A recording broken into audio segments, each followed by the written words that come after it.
Hello, everybody, and welcome back to The Dive, Season 2, Episode 14. We're back from Miami. Not very excited about episode 14. Usually you're episode 14. That was the worst intro. Really? Yeah, I think it is. I'm in agreement. All right, let's hear your intro, Kobe. Welcome to episode 14. We're back from Miami. Azale is here. Jad is here. We're going to talk about EU, Korea, and North America today. That was fantastic. Yeah, Good job, bring everyone. the hype. You bring the hype, Kobe. Yeah. Congratulations. Yeah. It's like we're doing the dive with a friend. Let's start with Korea, actually. Okay. We usually end up starting with global news. That's usually Korea. Man, I panicked there, actually. Whew. You didn't know. I'm glad you that's pulled it over. off. Yeah. Pulled it off, but you still didn't put us into the first topic, unfortunately. Okay. So, That's Pick why it you're up. here. That's for next week. That's why Dad is here. Yeah. Baby steps. So Afrika Freaks versus Kingzone is actually going to be the final in the LCK, but I want to talk a little bit about the semi-final match where they played against KT. People had the telecom war where KT actually dethroned SKT, and you're like, wow, maybe this is KT's year. No, they still didn't even make the finals, but it was a really cool matchup. And I actually, even though I think there's a slim chance that Afrika beats Kingzone, there's some stuff that we want to talk about of how cool their game was. It was actually just so fun to watch. I mean, some of the times when we start approaching international tournaments and you're grinding VODs and VODs and VODs, you start to get a little bored, writing notes for all the teams. Yep. But it is so fun to watch Afrika. And I like how Papa Smithy kept on giving credit to the coaches because there were so many interesting things that they did. And it kind of reminded me of why I fell in love with Misfits at Worlds last year because, they're trying these different counters and trying their own strategies and they're being successful with them. Not only was it, these champion counter picks like the Malphite and the Vel'Koz pulling out, but also the item builds even in the game. They have the Karma mid. He rushes first item banner to keep pressure on the Taliyah, keep him from roaming. And it was just a lot of different looks that really made me excited for this Afrika Kingzone matchup coming up. Even though the whole split, we've been like, oh God, Kingzone's so good. It's going to be insane. They're definitely going to MSI. Yeah. I mean, I thought it was a really fun series. And to me, definitely the standout was Kuro. I thought not only from picks, but also the builds, like you were saying, the banner rush Karma. I think specifically because it was against Taliyah, like it made so much sense as far as Taliyah's trying to get out of lane and roam and punish the side lanes. Now you have this Karma who's perma pushing with a bannered up minion. If you leave lane at all, like you're probably going to lose your turret or you're going to lose a lot of farm at the very least. So not only did he keep his lane opponent in check, he was actually drawing the jungler there constantly to try to even deal with these banner minions. So like I thought that was so smart. The Vel'Koz really took over that game. The Yasuo game was super hype. Like he gave 4 different champions that were all pretty unique and played them at such a high level. So it was a really exciting series. Yeah, I liked the item builds mostly out of Afrika. The Relic Shield every game on jungle I thought was pretty cool. There's a chance we'll see more of that at MSI with the fact that cannons now give like so much. 80 gold. Yeah. That's the first thing I was thinking of is like build a banner so you can try and make them miss a the relic shield. cannon. Or I was also thinking build a banner. The next level, so you can banner it versus the mage, and then it'll tilt them because they can't get the cannon money. And if you could just run into lane, people always joke about smiting the cannon, but running in relic shielding the cannon, like you're saying, that's like almost killing like a Gromp. It's ridiculous. Yeah, and based on timings, if you do it mid lane and then run bottom lane, like the timing works out generally correct. It kind of telegraphs exactly where you're going to go and might make you open a counter jungler and could be really awful, but it'll charge up your relic shield so quickly that you'll basically get your jungle sightstone back or your tracker's knife back, and we know that a lot of teams want to do that. But aside from that, in the jungle, I liked the 80 carry builds from Kramer on Varus. Don't know if they're going to keep doing this, but this was the 8.6 Rage Blade, which was like 3,000 gold that then multiplies your AD and AP. So it was that into like a crit build from Varus. So actually a huge amount of AD late game. And yeah, that's pretty much it as far as the banner and the Yasuo stuff. Just a bunch of cool stuff that you could tell they had put a lot of time into that then was effective against KT. Was a combination that's pretty rare. If you haven't seen that series, I definitely would recommend it. As far as the Rage Blade, I know it gets a huge nerf, 300 gold cost increase for it, and that is one of the biggest cost increases I have actually ever seen without any change of stats or anything. Yeah, from our systems teams to an item, and the Rage Blade, it was insanely OP. Like, I was rushing it on like any champion that can possibly use it. So maybe it's in like a better spot right now. I'm not sure quite yet if that was an over nerf or maybe it just gets pushed to later in your build. Yeah, going to be interesting to see. I think you could maybe still do it late, but the game of the series for me would have been game 2. Yeah. When it was the Vel'Koz and the Malphite solo lanes from Afrika into the Camille and the Azir. Even though, like, I think you can argue how much of a counterpick Malphite would be into Camille. It still was cool and new and clever in a lot of different ways, and I think was pretty effective in the laning phase. And the fact that they shut out KT in that game as well with such uncommon picks. Getting to see Tucson play the Rakan separate from the Xayah and also be super effective was pretty cool for me too. I mean, the whole series was definitely really interesting. Like, I kind of am pretty interested in the Malphite because I'd heard the Malphite pretty hyped up. Like, from like some of my friends were talking about it. Like, when I went to play yesterday, people were like, oh yeah, did you see the Malphite game? Like, a hard counters Camille, all this stuff. And that I watched the game and I think that was pretty, like, a lot of the community talk was pretty overblown about what it did because, you know, in lane, Malphite was down like 10 or 15 CS or whatever. It's not like that's horrible, but it was just, it felt like mostly he just went even and didn't allow the Camille to really get ahead, but he also wasn't really smashing the Camille. But it is an interesting pick, and I also think it's more examples of the fact that you don't need to just play meta. There's a lot of different champions that can fit into these roles and be very effective. And, you know, had the game not been so one-sided, the Malphite likely would have been extremely effective in team fights against the Azir and these sorts of things. Right. But that never really needed to even happen because every lane basically won across the map, and it didn't really get to that point. Yeah, I agree with you that like super hard counters or whatever are actually pretty rare in the game, but answers like that, you know, unique answers are really cool because, you know, Malphite got his W buff so much, he gets all this bonus armor, and he's still first built tank items, right? You know, you got your Ninja Tabby and your Sunfire Cape, so you're getting a lot of value out of your percentage armor increases and, you know, the passive for extra shield. So it makes sense that he can take the 1v1s with, you know, the Squisher Camille, and then the added, I'm building a Trinity Force anyway. It makes you still feel cool about I wonder about being like a solo laner, right? Instead of a full tank bot. It's interesting because, like, you know, with the Q Max, you're obviously trying to like poke out your opponent from lane and stuff. But since that never really happened, like he wasn't actually able to poke out the Camille. Like, I don't know if Camille went second win, but he started Doran's shield, and like that alone seemed like it made it hard. So I was kind of wondering if he should have just gone like an Emax. And when you're going early Sunfire with Emax, you have really good wave clear, and you could actually just push in your opponent and then look for roam. So I don't know if that would have been more effective, or if it was like a conscious choice to not expose yourself to ganks or what. But it's definitely an interesting thing about. But I felt like it was a pretty competitive series. It did seem to me that KT just, their macro choices were kind of the downfall for them. Like, especially when you're looking at game 3, they're like Fateful, I think it was an Air Dragon or whatever they're going when Afrika's just pushing down mid lane and essentially just like ends the game.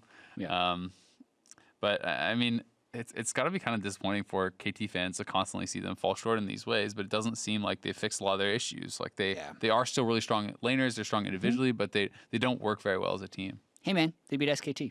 They did. They did it. That's true. They got championship points, 3rd place in Korea. Still can go to Worlds. This was Afrika's first ever series win, right? As far as I know, like in playoffs. This is their first ever. I think even when they were winning the first game, Papa Smithy was saying it might have even been their first game victory. Yeah, because they had playoffs, like lost not even whole series. They had lost 2-0 in the wild card every single other time, and now they're in the finals. So that's pretty crazy. Yeah. Speaking of the finals, do you have any thoughts going up against Kingzone? I do have some more thoughts. Azael was saying that, you know, Kuro was a standout, and like he was definitely super innovative. I think that their bottom lane is really underrated. I think Kramer's been smashing. Their bottom lane as a whole, especially by Western fans, I think is going to be super underrated because, you know, if you haven't been keeping up and watching so many of them, Tucson as well as Kramer, I think have both been exceptional. You mentioned Tucson's Rakan, you know, without, you know, having to be with Xayah. There were changes to the champion to kind of reduce the synergies there and buff him up when he's not paired with her. But that is one of the champions, especially for me. You've heard me complain about Rakan before, you know, being so squishy, and if you don't make use of the quick, you know, engage that he does have, then I feel like it's so bad in the hands of bad players. But Tucson was actually so incredibly good, choosing the initiations as well as executing them. That guy made me really excited to see, the support play that he's going to bring, especially for the, hard initiation champions. So, I mean, usually I'm looking at Kingzone and, of course, playing Gorilla, and you're always like, all right, that's the best, bottom lane that we have to offer. But I'm actually super excited for this matchup now. And I think so I think it's very heavily Kingzone favored. Like for sure, they're insane. I think right? everybody agrees with exactly. you. But there was a post that every team that was eliminated from LCK playoffs predicts and they'll do Kingzone to win it. Yeah, but we're trying to build the hype here. You never know, man. But my follow up point is just that. So yes, it is Kingzone favored, but I do think that. Unique picks and unique strategies can be like a really good way if you are an underdog to be able to take games and if not take a whole series. So that's why I was so much more excited for the finals after watching this series, because if you can bring out, Vel'Koz and Malphite and these sorts of picks that people are not going to be as practiced against and really play them extremely well, people do not necessarily know all the limits of those champions. They are more prone to making mistakes into those champions. And if you are clean at closing out games, that can be enough of an advantage sometimes to get some games. Yeah, but also just to prep people on Kingzone, it's essentially Longju from last year, who was really good in the LCK and then fell apart a little bit at Worlds. Removed their rookie jungle from last week, put in Peanut. Super Peanut. He's Peanut. like buffed up now. He's buffed up because he's with a lot of his old teammates and allowed to do what he wants. They're 16-2 in series score in the LCK, 33-7 in game score. They're 4-1 game score against Afrika Freaks during the regular season, and have just been absolutely smashing people. Like whenever there was like a KT Kingzone game or Kingzone SKT, like they would win in like 26 minutes. They'd win by 10,000 gold by 20 minutes. Like they're doing a lot of stuff that just feels like it's making them untouchable. And occasionally that makes it strange when you get into those like close games. Oh, you're not used to playing from behind, or oh, you got caught off guard by some new pick. Like that's always a possibility. It's just definitely one of the larger favorites I think there's been in an LCK final. And that's coming from a place where SKT has been a huge favorite in the final before. And they're also a team that, when you speak about flexibility, that's one of the things that has impressed me throughout the year for them too. Like when you look at BDD and his unique champion picks, like he has played so much different stuff. It's actually pretty insane. It's like, 12, 13, 14 unique champions in the mid lane. Like, he's willing to be very flexible. They're all able to play just about everything. Like Peanut as well has bust out like all kinds of different stuff. So it is such a well-rounded team. Yeah. But I mean, there's always a chance, right? When we were at Worlds last year, this was the team. Yes, it is not with Peanut, but everyone was expecting so much from them. They got blasted by Samsung once they got into playoffs, and that was a big upset. And Afrika in their first finals, who knows? Maybe they can pull off another crazy upset. Yeah, Kingzone. It reminds me of when everyone always used to bring up the argument, oh, 5 All-Stars will never work together because there's not enough gold on the map or whatever. Someone has to be the super supportive, like, bad player or whatever. I was always like, no, you always want the 5 best players. There's no situation where I don't want the 5 best players. As long as they work well together. Yeah, as long as they work well together. And these guys, they can do that. Like any of them can be the carry, right? And any of them can also support that guy, the guy who's carrying. So I feel like we have the example now. As long as they don't choke. Otherwise, everyone's going to. If they do, then I'll just be like, oh, well, never mind. You're right. I also think it's one of those things where it's like when your players are enough better than the other people, it almost stops mattering if they work as well together because it's like, well, you just won all your lanes. If you have a team with 5 LeBron James, well, no one can guard him once, so you can't guard him 5 times. And so it stops mattering if he plays well. Yeah. Well, I was also watching a bunch of interviews and older games, researching for MSI prep, and I found the super interesting recent interview, like right after, with the Kingzone coach, talking about the Afrika series, because they had just watched it. They have the advantage in the LCK setup that they have, where number 1 gets to sit at the top, watch everyone else, all the monkeys fight in the final until they get to him, and he was like, yeah. Yasuo wasn't that surprising to us. A lot of people have been playing as solo queue. Papa Smith was always talking about Faker playing it a bunch and stuff. He was like, yeah, it wasn't that surprising, and it made it sound like they were more ready for a lot of these Africa picks. So that's going to be super exciting. But also, he said he thought that mid and jungle is going to be the most important 2 roles. And then because the Africa coach was also there, he was like, I just figured, he's like, in this interview, I also learned what we should focus in our in our series coming up. But it does seem like that would definitely be a difficult thing versus BDD and Peanut. Hard to focus the jungler that's already coming in. Kuro has been really good though. Yeah, he has been. I'm excited. I have hope.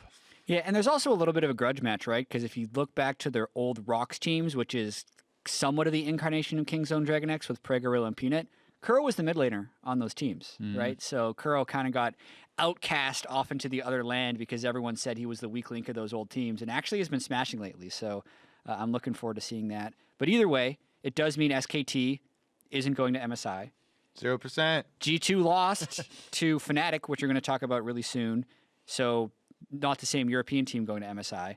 TSM lost in the quarterfinals, different NA team going to MSI. There's a chance, depending on how some of the other things fall, that we have no returning teams from last year's MSI, from any of the regions, which would actually be somewhat crazy considering how many returning teams we had in 2017 from 2016. So that'll be pretty cool. Yeah. Well, and it's even crazier with SKT because this is the first time they would ever have not gone to MSI, as far as I know. So it's not even just that they're missing it once; they've never missed it before, and they didn't even get close this time. So it's pretty astounding. It'll be the first time we don't have Faker at MSI, first time we don't have a lot of those guys. So the only player I think who has a chance to actually keep the streak alive of having attended every single one is Dumbledoge. Dumbledoge, and he is not locked in yet, but he could be the one and only. Yeah. And wow, so I was thinking about it, why was this happening, right? And it seems like a lot of things just kind of lined up. A lot of those teams made, big changes as far as the players that are actually on the teams. Okay.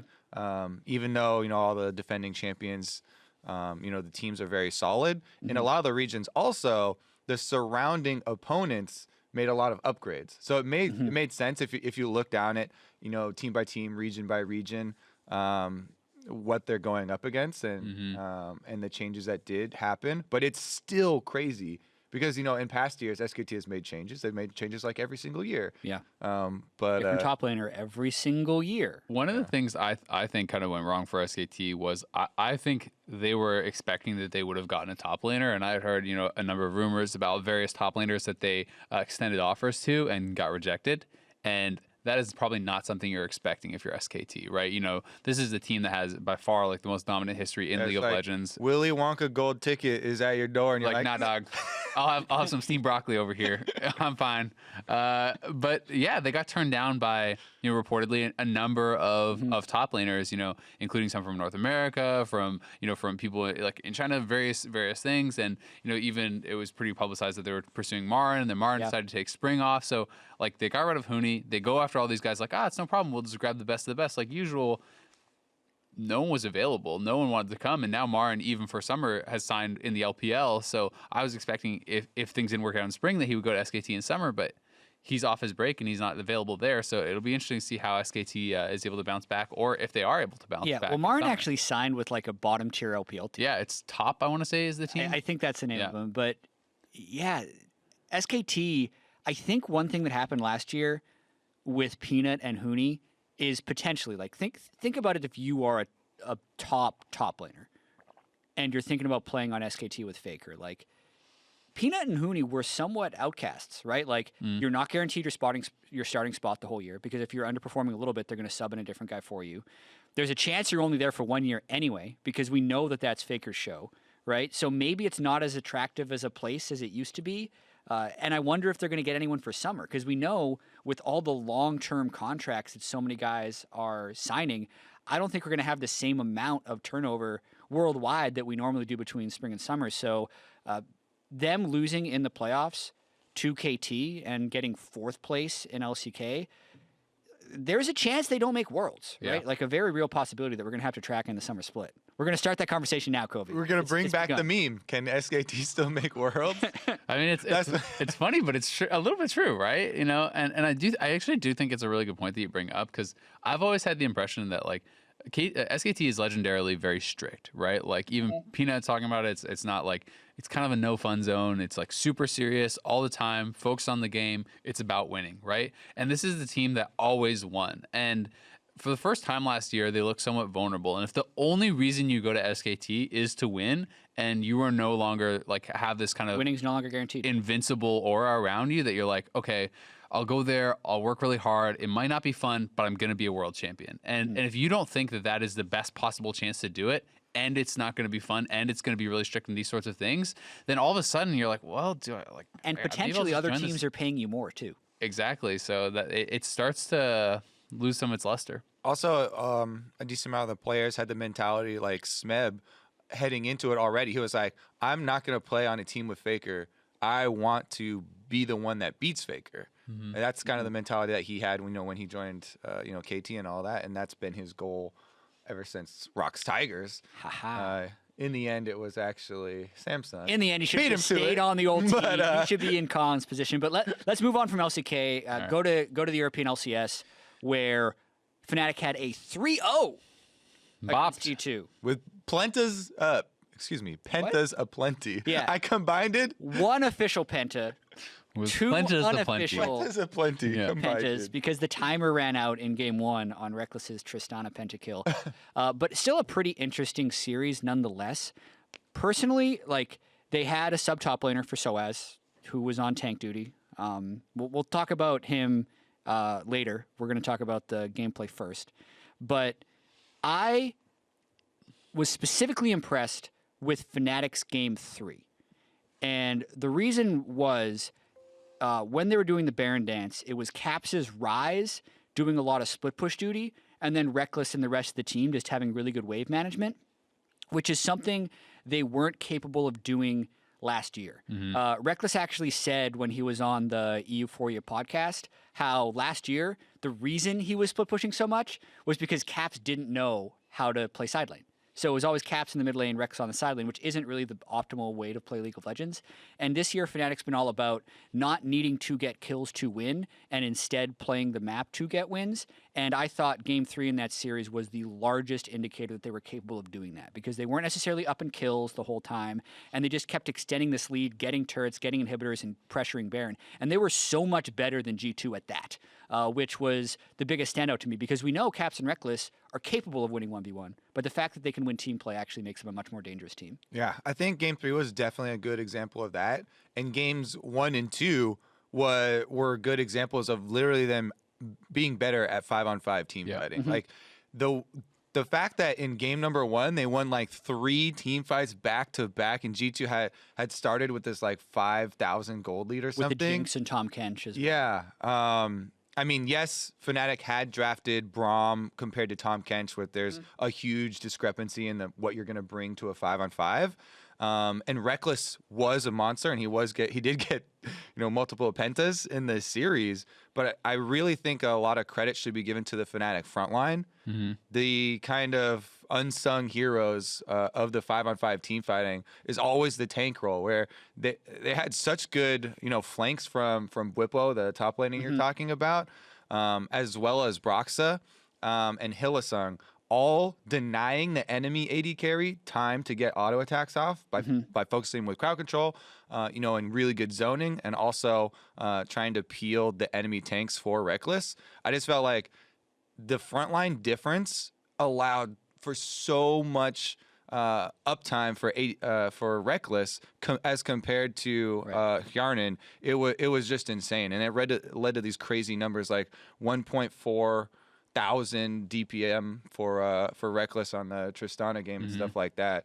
I just thought that they really navigated those team fights well. Yeah, I think the front lines is a good point. Like, they did really outperform, I think, on G2's side, or sorry, on Fnatic's side. I also felt like so much of how the team fights like looked came down to the fact that G2 didn't know how to play the map in response, right? Like, because they were taking, when you look at game number 1 and the Baron that they tried to actually take, where they essentially like all got aced afterwards, like they are just forcing themselves into these positions. Like a lot of the bad team fights all seemed around decisions around Baron or inaction around Baron, where they're getting split pushed on and they're not understanding necessarily how to respond and position themselves on the map. And it's like it felt like it was allowing Fnatic to pick the fights at the right times that they wanted and find those flanks and things like that. And you know, I was actually pretty disappointed with how Wadid played. I actually thought he individually played pretty poorly in a number of the fights on Tahm Kench. Like sometimes, you know, using his Devour on the wrong target. There was one critical fight where he uses it on Cho'Gath and then Jinx immediately dies. But like, it is one of those things where you can look at a tank and be like, oh, that's so easy. But Fnatic's tanks like did play it a lot better. They navigated the fights a lot more intelligently, and they were given the opportunity to choose the correct fights because they played the map so much better. So it really did feel like kind of the total package, which, as you say, makes it that much more impressive, right? Like, it honestly kind of reminded me a little bit of the TLC9 series, where you see C9 like is able to get these leads, and G2 had good individual players and were able to win lanes and sometimes and these sorts of things, but then they didn't really know what to do with it, and it started to feel a little bit inevitable, as it did in that TLC9 series, where Team Liquid just played the map so much better than C9. Fnatic just played the map so much better than G2, and additionally, we're just way better at team fighting. Like, their 5v5 was pretty nasty. I mean, Reckless was deathless in the whole series. Obviously, had a pretty standout series. And take game 1 as an example, where G2 is the team with the Tahm Kench and the Ryze. That is your play the map with the lead team. And they had a 4,000 to 5,000 gold lead and a Baron, which, by the way, if Perkz just would have saved his Ryze ult for after they took the Baron, they could have all escaped and never even started that snowball, and probably closed out game 1 pretty swiftly. But they weren't able to play the map properly pretty much the whole time. So there is, in my opinion, a little bit of G2 choking in that, right? It wasn't all just this amazing Fnatic macro machine. There was G2 definitely making some very clear mistakes in the series, but still pretty impressed with Fnatic's growth as a team overall. What about Bwipo? I know we have some thoughts on that. He's so cocky, man. So the thing that really rubbed me wrong about it, I love that he says he's better than the other team. I love that he says he's better than the other players. I really, what made me immediately go, ooh, don't like that, was when he was like, yeah, I'm as good or better than Soaz. Like, we're number 1 or number 2. They were already thinking of playing me instead of Soaz before he got injured. Like, these sorts of things. I don't like that you trash talk your teammate. To me, that's such a no-no. You never do that publicly. You leave your teammates, like, if you want to say something, if you think you're better, prove it. Great.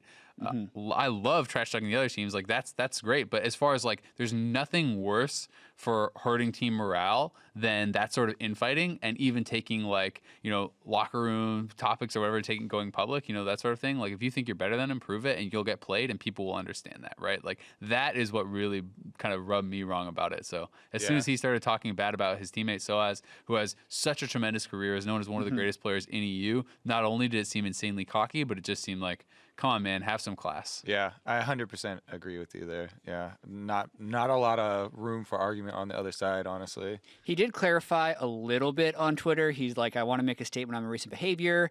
I'm coming over as incredibly cocky. I have no intention of taking back my words. He wanted to clear things up, and he basically said, Soaz will be the starter unless his injury gets in the way, and that saying he was the best top laner is premature, but he will want to do it later. I still agree with you that, like, I love trash talk. Yeah. And I think it's fine to be like, yeah, man, I did it. But also, after, look at what he actually did in the games. He gives up first blood both of the first 2 games. Game 3, he gets first blood, but immediately dies to the turret after because they fumbled the turret dive, and gives essentially a kill over to the enemy top laner. And he was a really good frontliner in team fights. I won't take away from that. Like, he had super strong Qs, but he's played like 8 games. Like, you can say that you're great, but don't then be, as you say, don't slip in that part about Soaz. After you've basically been the sub, great, you were a serviceable tank. That's not the time to say those things. Yeah, because it's funny if you're trash talking the rest of the league, right? Yeah. And even if they trash talk you back, you know, haha, That's whatever. great. Or even if you give up first blood. Hey, after we got the trash 2 best talking. top laners. Yeah. We proved it. And they'll be like, and they can be like, no, you haven't. Like, you've played tanks, but you still said it and you've won. And like, winning cures all. When you win, you can say what you want, so to speak. But yeah, but I feel like one of the biggest reasons to not bring up, the internal stuff and the team stuff is because your team is gonna perform better, and you are gonna have a better relationship with the starter or the substitute, as the other guy, if you are both on the same page and you have this friendly relationship and you are trying to learn from each other and work off of each other and try and have that team mentality. If you start to bring in the competition in-house and be like, oh, I'm better than you, I'm going to get tomorrow's starting spot. And then the other guy's going to start like hiding stuff or keeping stuff close to him. And the trust is going to kind of crack, and you're not going to have a better overall outcome because the synergy is gone. You don't get to build together. And that's what kind of, was a kind of like a too bad there, because you don't really get to get a second chance at that type of stuff. Once the seed of doubt has been placed, you're like, do I really trust Azale? I mean, he is kind of sneaky. I don't know. Should you? I mean, I think part of it is like he was really feeling himself when he won, right? Like, he's played a couple games. And he just won a title. And he got to win a title, right? So that's part of it. And I don't know how old he is, but I'm sure he's very young. And, you're on stage, and even in the post-game interview, he's like, I proved I'm the best, right? It's like, well, your team was way better than the other team. Like, the games weren't really against you, like, or about you. And caps, and they were crushing each game, and you were there. Like, you were successfully I thought he did have some really good flanks and some really good frontline play. Way better than I expected. Like, he was definitely strong. Top lane. It was strong, right? But it wasn't like, hot damn, this guy just carried the game. It was like, ooh, he's a pretty good tank. Yeah. When I first saw that Soaz was injured and I saw that video, I'm like, oh, damn, this could be trouble for them. Like, good thing they started Whippo in week 9 and gave him some reps, but there's still a chance that he, gets picked on and there's a liability. And I actually do think he was picked on and was not good in the laning phase. So, like, if the rest of the team wasn't winning, he would have been a liability. But credit to him, he didn't tilt in any of those games, and he played in team fights. Also, he stopped his Scion ult early so Reckless could get the last auto on the last guy for his pent. All right, I take it back. He's the best. Would a cocky player do that, Azale? I was judging the speed, and I was like, you're off the team if you take that. He's like, ah! Puts on the brakes. Yeah. I was like, ooh, that was just in time. Good job. Calculated. One guy I did want to give credit to, though, from G2's side, talking a bit more individually about the games, I actually thought Jankos was a monster in the series. Jankos, like, his early games were so incredibly good. It felt like he was finding, so many ganks, so many opportunities, and really performing well individually, which I think, is noteworthy, because he was always supposed to be like the choke artist in playoffs who could never get to finals, and he did get to finals, and not only did he do that, but I actually thought individually he performed incredibly well. I thought he was really, really shining in this series, and one person does not win this series, right? But he really did stand out, and then also, on the other side, Caps, I think, a pretty incredible series from him too. Even just going up against Perks, obviously everyone already knew Caps was really good, but I think it has to feel good from Caps' point of view to be able to like be beating Perks individually in some of these games and really looking strong, because Perks has been considered the best in Europe for quite a while, right? He won 4 in a row. Exactly. That's Zoe's solo kill. Yeah, his Zoe is actually really good. Caps Zoe. I think people are definitely gonna have to keep that in mind for MSI. Speaking of that, Miami. Move on to North America. Team Liquid, also a 3-0. Really fast 3-0, too. Technically the fastest finals we've had in game time.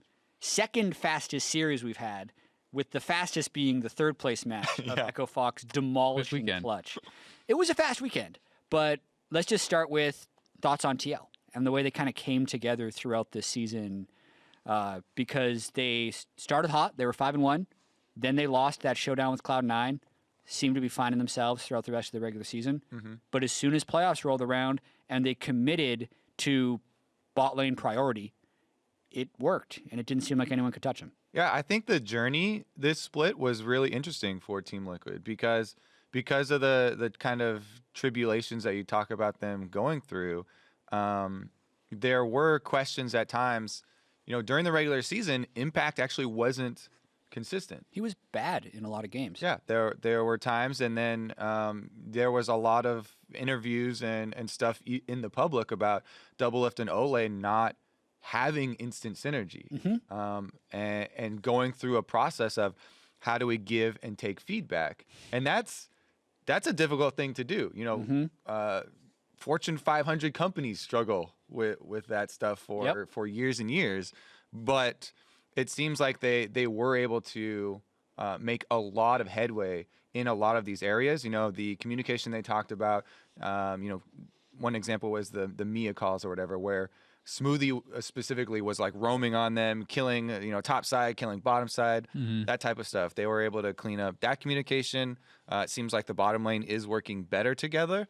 They're probably not where they want to be, I think they said, but the improvements were definitely seen in the finals, as well as it makes you think back to when they were struggling, and Doublelift had that interview where he's like, don't worry, guys, we're trying stuff on stage. You know, we're not trying our optimal strategy. We know what has the highest percentage, you know, win for us, and we're not, you know, trying to do that. And everyone's like, you always say that. And now you're like, oh, okay, because they had this like very formulaic win strategy, and you're like, okay, Doublelift, I see you. The thing that stood out to me after their 3-0 was hearing more about how they've actually been trashing literally everyone in scrims. And I know we hear about scrims sometimes, but even like Hunter Thieves was saying, yeah, when we scrimmed them, like we couldn't beat them in scrims. Like they just beat us every time. And then you heard those clutch stories about Team Liquid winning every scrim in like 10 minutes and just being up 20 kills to 0. There was no one that was even coming close to beating TL in scrims for like the past 3 weeks of the regular season. So finally they translated some of that onto stage, but that type of scrim dominance is pretty rare. Yeah, it's funny because before I was like, oh, I'm not going to take, you know, scrim results into accounts for predictions. But it reaffirms now. Well, when I got there, first but after day, you have to ask. The first will Team Liquid? The first day in Miami, when I was talking to both of them, and Echo Fox and Team Liquid were just like, yeah, we're just so much better than the other teams. We're just stomping them in all of these scrims, and it's like we win every single one. So then I based both my predictions for third place and first place match off of that. Off scrims? Off of the scrim. They turned out to be right. So I'm back on that scrim hype train. Did you predict the double 3-0 though? I did not. I did not. I was not that bold. Yeah. But I got the Echo Fox series. I was pretty wrong about the finals. Yeah. I mean, I thought Clutch was going to show up on stage like they always do. We've been hearing they've been sucking in scrims all year. Yeah. And then it turned out to also suck on stage for once. It is interesting because so you come away from it and you're like, yep, Team Liquid absolutely blasted them. This was like, you know, not a close series and stuff, but I did feel like, well, in both the series, but, you know, talking just specifically about the finals, game 1 felt like it was 100 Thieves' game to win, and it really did seem like that one play around Baron.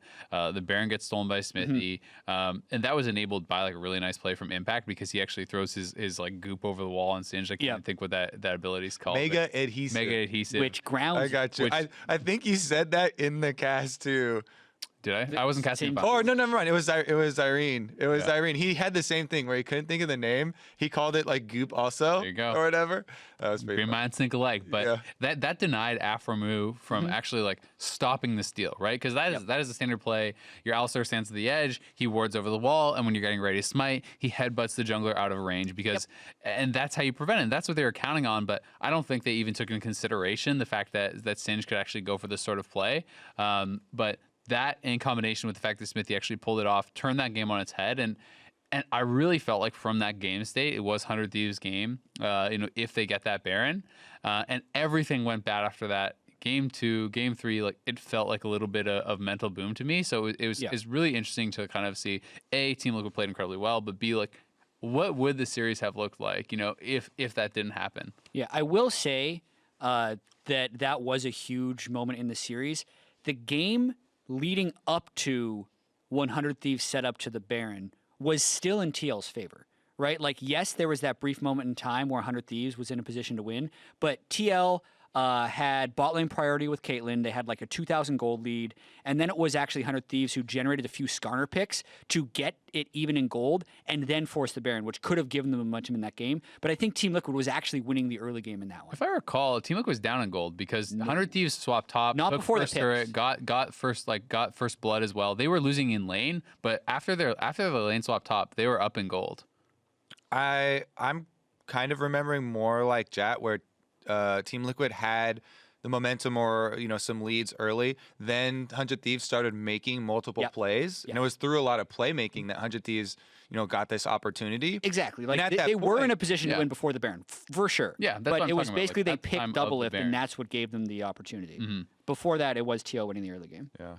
Anyways, I really do like the point about the Singe thing too. I wouldn't have even realized it until Zyrene said it, but then it got me also thinking about other things that you can do with the Mega Adhesive, and a lot of like priority things in the meta right now, like Ornn, because it's ranged. You can put Mega Adhesive, shoot it onto Ornn after he starts his ultimate, and it counts as a dash to try and do the second headbutt. Wait, so you block the second part? So you could just if he's on it.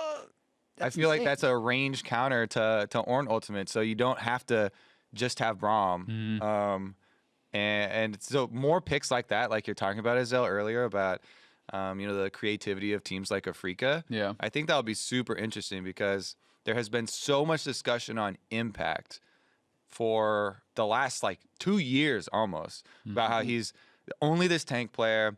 And, during the playoffs, he's not as consistent in playoffs and international events. He kind of gets this buff or whatever, and he's super consistent and he performs well. But now with Conqueror coming in with the new patches that we're going to be on for, which is going to be 8.8, that's not even out, by the way, for MSI. People are also already starting to speculate, is Impact going to be, the weak point of Team Liquid? They're not going to be able to do this formulaic style that they went all the way through playoffs and stuff through. What do you guys feel about these types of things that have been leveled at Impact? Because I thought that his Singed pick was so big for them when he was taking like 8 tank bans or whatever, and he still got something in his pocket, and he has these creative uses for the abilities even. Yeah, one thing about Impact is he is not your traditional Korean top laner, if that makes sense. He is super good at team play, has like leadership qualities, and makes a lot of plays outside of lane. Whereas a lot of times you'd think of a Korean top laner like doesn't lose lane and plays really safe and stuff like that. I do think there were times in the season where he was really weak. And I do think if it does become about carries, that's going to limit TL a little bit in the ban phase. But I don't think the meta is guaranteed to go back to carries. Like you can look at what's happening in the LCK playoffs, and we'll see in the LPL playoffs with tank picks, like the Afrika series. If you pick Malphite into Camille, that's totally something Impact can do, right? And then you're now forcing bans from the other team. His Ornn is super solid, Sion's super solid. His Maokai was not against Gnar, but as you say, his Singe was strong as well. So I don't think he will be a liability, but I'm not expecting him to be like this huge boon of advantage for Team Liquid at MSI. It'll be interesting to me because I think the thing where it gets really tough. I mean, you can look at like the Malphite and Camille and stuff, but like every lane is winning for the Malphite's team, and in those situations it can become really easy. I think it can become extremely hard to make plays when everyone's losing or everyone's behind or you're being pressured heavily. And like at international, when you're talking about like playing against the best teams, if you're playing against LPL teams or the LCK teams and stuff, like you can't always expect to get these mistakes. And it's kind of interesting, like, I feel like when you play less heavily about like your mechanical skill and like less about just like winning lane and more about making these plays on the map or capitalizing on your opponent's mistakes, you're relying on those mistakes, right? You're relying on those things to show up. And if teams are playing at a higher level or like and not showing you those mistakes, then it can become pretty tough, I think, to actually find a way into the game. So that's maybe my concern. And I do think that while Impact has had a lot of flexibility as far as the tanks he is willing to play, if people feel that his laning phase is exploitable, we may see more heavy priority on trying to get those laning phases and actually trying to set them up and camp for them, right? Because even in that Malphite Camille game, the Camille is up a bit of farm and it was an uninterrupted lane, right? If you start killing off the Malphite, then those things can start to become problematic. But obviously, from behind, a tank still can have impact. So it's like I don't think he's going to be irrelevant by any means, because tanks, like a good tank player, is always going to have use in the game. But if Doublelift and Olay like aren't advantaged against the bottom lane, and your top laner is kind of losing lane a little bit, like is Pobelter going to outcarry some of these like the caps or something? Like that's where it starts getting more concerning, where everyone has to perform at a really, really high level to beat teams that are equally or even better.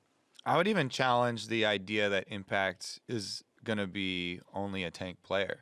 Teams are banning Camille and Gangplank against him already, and he played. People are talking about how he's played a whole bunch of it in solo queue. So, and he has a Jack skin.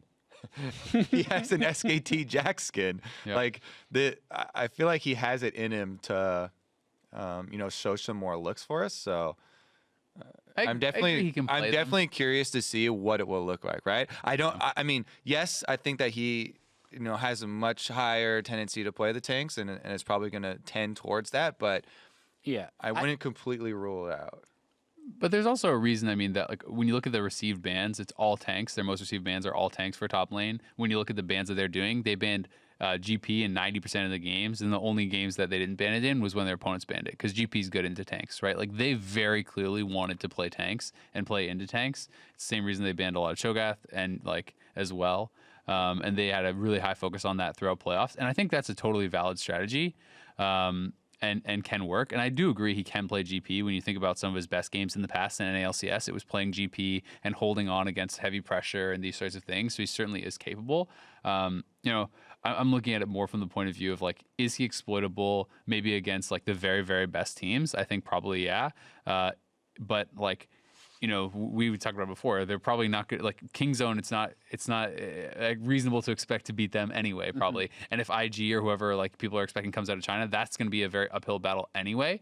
But past that, do I think that Bwipo or Soaz is going to like really exploit Fnatic and make him weakness? No, I don't. Do I think any of the other teams are? No, I don't. Not at all. And if the LPL or LCK teams do, it's probably just because they're just a better team, right? Like it's less about the individual thing, where I think it's interesting, because if we're going into Worlds, I'd actually be more concerned, because then there's more teams from these top regions that then you end up with like Smeb and other top laners and Khan and all these guys who then can maybe like there's more matchups that you're more concerned about. But at MSI, because there's just like one from each region, and you're not really expecting to beat the Korean team or the LPL team anyway, it's like, well, okay, maybe you're not going to have problems against the others. Yeah, and if like we know it's going to be Kingzone or Freaka. I think it's going to be Kingzone. Yeah. IG is a huge favorite in the LPL because they're actually 18-1 in the regular season. And the Shy is insane. Even more dominating. I mean, we're basically Duke, looking even at, if they use Duke, like Duke's played a lot as well. We're basically looking at like, can NA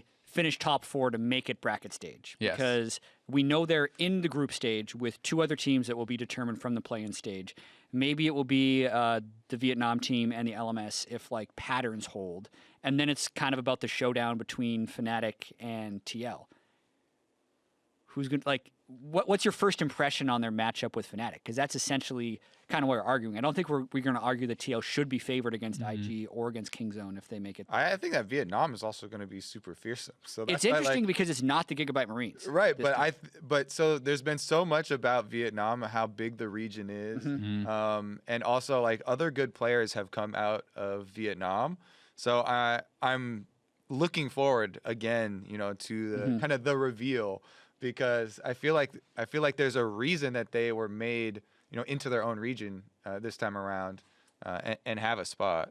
It'll be really interesting, because I do think how good the Vietnamese team looks in play-ins will reveal a lot about the tournament. Yeah. Because the Gigabyte Marines, they lost Levi. Levi was their big star, and when I remember it was either going into Worlds or MSI last year, they were actually role swapping in the finals and still sweeping the team and stuff. Like they were so much better than the rest of their region, and maybe the region has improved enough over the year, or maybe talent has diluted enough. Like I'm just wondering, is there another team that is Gigabyte Marines level that is coming out of that will challenge internationally, or was that like the kind of exception? Because if there is, that's super exciting, and then the tournament becomes much more wide open, because then there is very clearly like more than just the 4 teams, and if you do have a Vietnamese team and like a Turkish team or whoever comes out and can really challenge like LMS etc. Then the tournament becomes much more wide open, and these questions become more pressing. Yeah, and my pressing questions for TL, are actually less about impact because I think he's such an internationally clutch player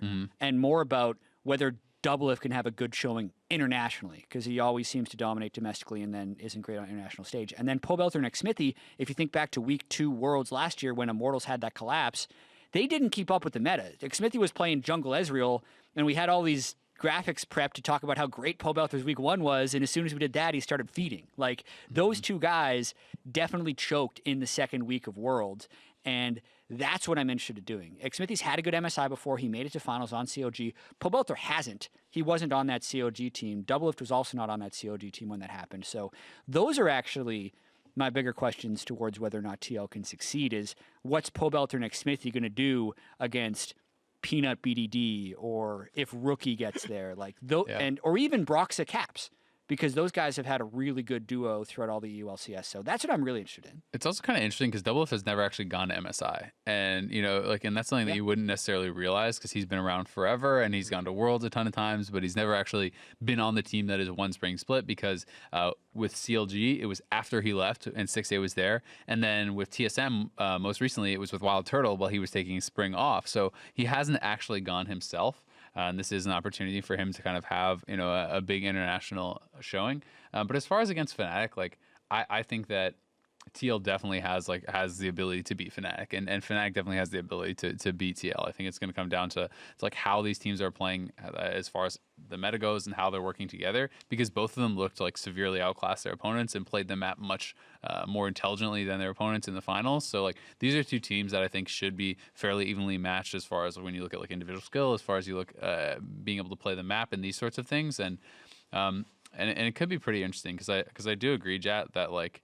A lot could come down to Doublelift and Olay and how they're playing as a duo, because I think that you know, Reckless and Hillsang like play so well together. And while I do think that like Olay and Doublelift individually could be just as good, they haven't necessarily shown that they have the same level of cohesion as those guys. Anything else? Want to move on to Twitter questions? Let's do it. Sweet. We got one Twitter question. I'm searching for a few more right now, but how do you think Conqueror will affect MSI? This is from Johnson, or at Damn For Real Lol. How will Conqueror affect MSI and LCK Finals? Will it force junglers to be tanks to avoid some weird teamfight matchups? Is Conqueror not strong enough and will be played around? So essentially, like, what will Conqueror do to the patch? We talked about this a little bit already. Yeah, I think Conqueror will be in the meta. I don't think it's going to eclipse tanks, though.